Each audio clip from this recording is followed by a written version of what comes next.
En dus ging de leerseizoen om het land van boer Jelte Bakker in te gaan. Daar hebben we de pomp geïnstalleerd. De pomp werkt op zinnenergie en kan stikken laan onder water zetten. Dat lukt graag de vogels aan. Op het moment dat je een mooi hoogwaterpeil hebt, dan betekent dat de wormen mooi in de oppervlakte zijn. Dat de bodem mooi doordringbaar is voor de vogelsnavels.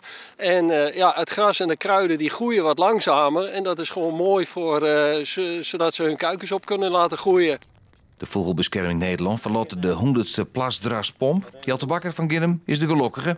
Hij is de wiesmaai dat er de vogels helpen kan. Een gerijden zonder vogels, dat is een derde gerijden. En als dan er het filter is, dan had je geen beleving van met het veld. Tenminste, ik vind het heel wichtig als er vogels in het veld zitten. Er binnen hield het meer boeren die zo'n pomp in het land zetten. Het eerste seizoen hebben we 20, dus dat is eigenlijk 2 jaar hebben we 20 verkocht, verleden jaar een goede 50. Nou ja, we zijn al wel mooi richting dat op. En dat rent nog wel tot april terug. Om de pomp automatisch aanslacht hebben boeren er haast geen drukte van. En er zijn meer voordelen. Als mijn trekker op het land komt, mijn pomp, ja, dat heeft lawaai en dat moest elke keer weer heen.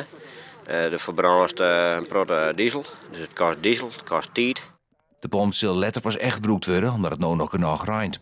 Van april aan wordt het land van Bakker dan hiernaam terug graaide vogels. En dat moet vanzelfs even vierd worden. Als de vogels er maar redelijk is, is dat maar te mooi. Ja. Het is voor jou wichtiger als die per baal die je hier al heel kennen. Ja, ik ga leren per vogels in het loon en per baal minder bij wie spreken dan dat hier in Volkulen en je vogels in het veld.